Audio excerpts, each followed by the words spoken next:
AK-ja ka njoftuar se pas mbledhjes së kryesisë ka marrë qëndrim të prerë për zgjedhje të reja parlamentare, duke theksuar se nuk do të hyjë në koalicion me vetvendosjen dhe nuk do ta votojë Glauk Konjufcën për mandatin. Edhe LDK deklaron se Konjufca nuk do të arrijë ta formojë qeverinë dhe se zgjedhjet janë zgjidhja e vetme.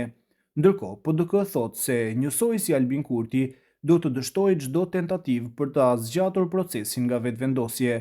Opinionisti i Gani Mehmeti në një prononcim për Bota Sot ka bërë thirrje që nëse partitë janë kundër Albin Kurtit si kryeministër, atëherë ta votojnë Glauk Konjufcën për të shmangur zgjedhjet e reja, të cilat sipas tij kushtojnë dhe dëmtojnë punëtorët, pensionistët dhe ata që paguhen nga buxheti i Kosovës. Ai tha se partitë po udhhiqen më shumë nga etja për pushtet se sa për interesin e shtetit.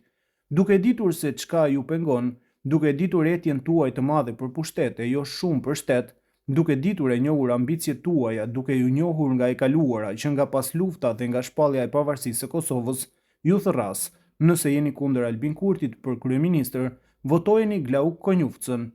Po, këtë u a them sinqerisht dhe pa të keq, evitojeni dy palëzgjedhje të Kosovës, sepse kushtojnë, po edhe të mos i lini punëtorët, pensionistët e të gjithë të tjerët që paguhen nga buxheti i Kosovës pa paga, thot ai.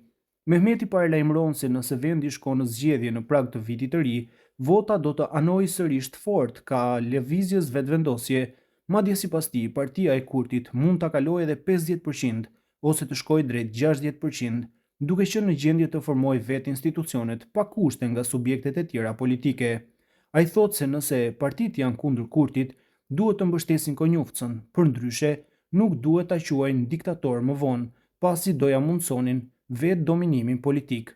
Në anën tjetër, nëse shkohet në zgjedhje në vigjilje të vitit të ri, prapa disponimi i votuesve do të shkojë tek lëvizja vetvendosje, ashtu sikurse pas rënies së qeverisë Kurti 1, që fitoi mbi 50% dhe do të marrë edhe bukur mirë përtej 50%-shit dhe do formoj vetëm qeverinë dhe institucionet e tjera. Prandaj, nëse jeni kundër Albinit, votojeni Glaukun. Këtë e them që më pas të mos e quani diktator, sepse vetë do ja mundsoni. Më pas nuk do të keni të drejtë të ankoheni në të, e nëse Albini është i vështirë për bashkëqeverisje, Glauku është pak më ndryshe, siç e dini edhe ju vetë. Unë vetë as nuk jam me ju e as me Albinin. Sipas mundësisë do jem me Kosovën.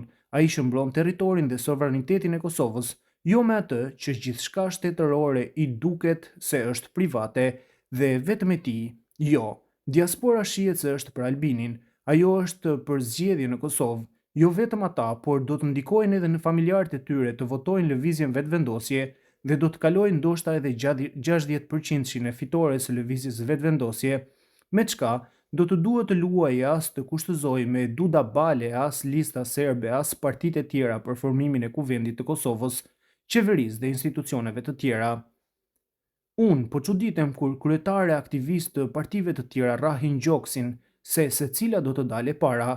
Jo, absolutisht jo. Këta muaj ngërçi mbajnë mend nga votuesit se të gjitha partitë kanë kontribuar këtij ngërçi dhe i kanë mundsuar edhe Albin Kurtit të qeverisë si kryeministër në detyrë. Opozita e ka humbur rrugën, lëvizja vetvendosje doli fituese në zgjedhjet lokale, në zgjedhjet parlamentare do të dalë edhe më e fortë, përfundon ai për gazetën.